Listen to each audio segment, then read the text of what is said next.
قرآن کریم میں اللہ تعالیٰ نے انسان کی ہدایت کے لیے متعدد قصے بیان کیے ہیں، لیکن حضرت یوسف علیہ السلام کے قصے کو احسن القصص یعنی سب قصوں سے بہتر قصہ قرار دیا گیا ہے۔ قرآن پاک میں سورہ یوسف میں ہے، ہم آپ سے بہتر قصوں میں سے ایک قصہ بیان کرتے ہیں، اس واسطے کہ ہم نے بھیجا تیری طرف قرآن اور تو تھا اس سے پہلے بے خبروں میں۔ اس قصے میں اللہ تعالیٰ نے نہ صرف حضرت یعقوب علیہ السلام جو کہ حضرت یوسف علیہ السلام کے والد محترم تھے، ان کے صبر جمیل کو بیان کیا ہے، بلکہ تمام انسانیت کو یہ سبق دیا ہے کہ وہ کس طرح آزمائش میں رہ کر خود کو بچا سکتے ہیں اور پاک دامن رہ سکتے ہیں۔ اس میں نصیحت ہے کہ کس طرح حضرت یوسف علیہ السلام ثابت قدم رہے۔ سورہ یوسف نازل ہونے کا سبب یہودیوں کا حضرت عمر رضی اللہ تعالیٰ عنہ سے اس بات کا مباحثہ تھا کہ پچھلے انبیاء کا ذکر تو توریت میں ہے، تو آپ صلی اللہ علیہ وسلم کے قرآن میں نہیں۔ تو حضرت عمر رضی اللہ تعالیٰ عنہ حضور صلی اللہ علیہ وآلہ وسلم کے پاس تشریف لائے، تو آپ صلی اللہ علیہ وآلہ وسلم کو غمزدہ دیکھ کر اللہ تعالیٰ نے حضرت جبرائیل علیہ السلام کو رسول صلی اللہ علیہ وآلہ وسلم کے پاس بھیجا اور وحی کے ذریعے سورہ یوسف نازل کی۔ جب حضرت یوسف علیہ السلام 5 برس کے تھے تو آپ کی والدہ ماجدہ انتقال کر گئیں۔ آپ کی پرورش آپ کی خالہ اور پھپھو نے مل کر کی۔ آپ نے اپنے 11 بھائیوں میں سب سے زیادہ حسین و جمیل تھے۔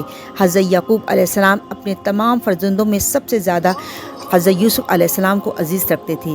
ایک دن حضرت یوسف علیہ السلام نے اپنے والد سے کہا کہ میں نے گزشتہ شب ایک خواب دیکھا ہے جس میں 11 ستارے آسمان سے اتر کے مجھے سجدہ کر رہے ہیں۔ تو حضرت یعقوب علیہ السلام چونکہ اللہ تعالیٰ کے پیغمبر تھے تو ان کو آگہی ہو گئی، تو انہوں نے کہا اپنے خواب کا ذکر اپنے سوتیلے بھائیوں کے سامنے مت کرنا ورنہ وہ فریب بنائیں گے۔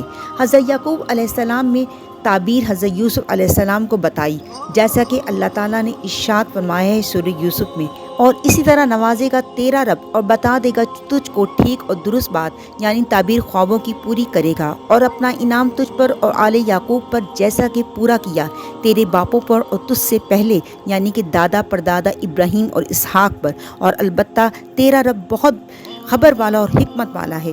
جب یہ دونوں باتوں میں مصروف ہے تو سوتیلی والدہ نے ان کی گفتگو سن لی۔ اس نے اپنے سارے بیٹوں کو کہا جب تک حضرت یوسف علیہ السلام کو راستے سے ہٹایا نہیں جائے گا تب تک تم لوگ باپ کی نظر میں درجہ نہیں پا سکتے۔ چنانچہ انہوں نے مل کر منصوبہ بنایا کہ ایک نے کہا کہ حضرت یوسف علیہ السلام کو مت مارو اور ان کو ایک ویران کنویں میں ڈال دو تاکہ کوئی مسافر آ کر ان کو لے جاوے، بس اتنا ہی کافی ہے۔ یہ بات باقی بھائیوں کو بہت پسند آئی۔ انہوں نے کہا اس طرح یہ باپ کی نظروں سے دور بھی ہو جائے گا اور ہماری بدنامی بھی نہیں ہوگی اور خون ناحق سے بھی چھٹکارا ہو جائے گا۔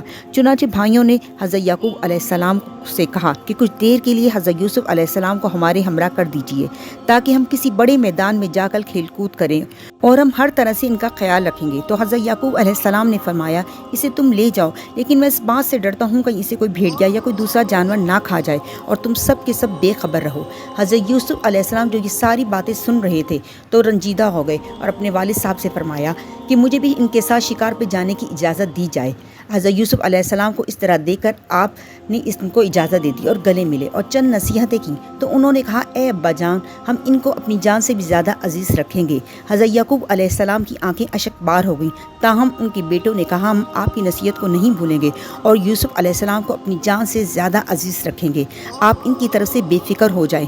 حضرت یعقوب علیہ السلام نے نفرت محبت سے حضرت یوسف علیہ السلام کو گود میں اٹھا لیا اور وہ یہ رخصت ہو گئے۔ جاتے ہی ان کے بھائی کبھی ان کو گود میں اٹھا لیتے اور کبھی کندھوں پر، تاکہ دیکھنے والے یہ سمجھیں کہ ان کے بھائیوں کو ان سے کتنی محبت ہے۔ ان کے جانے کے بعد حضرت یعقوب علیہ السلام غم سے نڈھال ہو گئے۔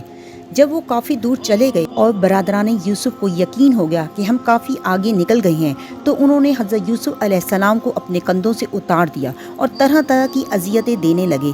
کبھی رخسار مبارک پر تھپڑ مارنے لگتے اور کبھی زمین پر گھسیٹتے اور کہنے لگے کہاں ہیں تیرے چاند ستارے، کہاں ہیں جو تجھے سجدہ کر رہے تھے اور وہ تجھے بچا کیوں نہیں رہے۔ حضرت یوسف علیہ السلام برابر اپنے والد صاحب کو یاد کرتے رہے، لیکن ان کی یہ گریہ وزاری سننے والا کوئی نہیں تھا۔ آخر کار یہ کنویں کے قریب پہنچ گئے اور انہوں نے ان کے ہاتھ اور بازو باندھ دیے۔ انہوں نے اپنے بڑے بھائی یہودا کا دامن پکڑ لیا تو اس کی محبت نے جوش مارا، تو باقی بھائیوں نے کہا اگر ہم نے انہیں چھوڑ دیا تو یہ والد صاحب کو جا کر سارا ماجرا سنا دیں گے۔ انہوں نے ان کو ڈول میں بٹھا کر کنویں میں ڈال دیا۔ دوسرے بڑے بھائی شامون نے رسی کاٹ دی تاکہ یہ گر کر مر جائیں، لیکن اللہ تعالیٰ نے اپنے حکم سے پانی میں ایک پتھر بٹھا دیا تاکہ یوسف علیہ السلام نیچے پانی کی گہرائی تک نہ جائیں۔ قصہ مختصر، اب بھائی کہنے لگے کہ والد صاحب کو جا کر کیا کہیں گے۔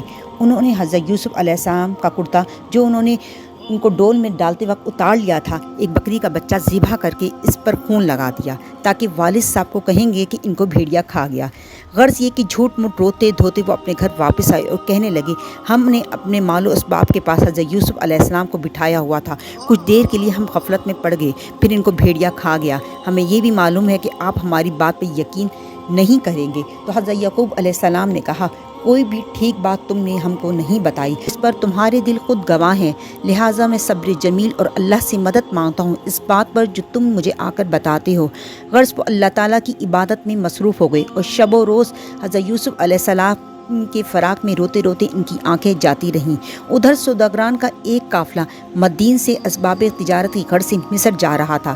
راستے میں پانی ختم ہو گیا اور سب پیاسے تھے۔ قافلے کے سردار نے اپنے دو ساتھیوں کو کنویں سے پانی لانے کو کہا، جس میں سے ایک کا نام بشیرہ تھا۔ اس نے ڈول ڈالا، آواز سن کر حضرت یوسف علیہ السلام خوفزدہ ہو گئے۔ تو اس وقت حضرت جبرائیل علیہ السلام کے ذریعے وحی نازل ہوئی کہ اس ڈول پر بیٹھ جاؤ اور پھر ہمارا کرشمہ دیکھو۔ ایک روایت میں ہے کہ حضرت یوسف علیہ السلام جو اس ڈول میں بیٹھ گئے، ڈول بھاری ہونے کی وجہ سے انہوں نے دیکھا تو کیا دیکھتے ہیں کہ ایک حسین و جمیل بچہ ڈول میں بیٹھا ہوا ہے۔ انہوں نے ڈول کو اوپر کھینچا تو حضرت یوسف علیہ السلام کو باہر نکالا۔ انہوں نے حضرت یوسف علیہ السلام سے پوچھا کہ اے حسین بچے، تم کون ہو اور اس کنویں میں کیسے آئے؟ تو انہوں نے اپنا سارا حال بتایا۔ اتنے میں قافلے کے سردار کو علم ہو گیا کہ اس میں اس قدر حسین و جمیل بچہ ہے۔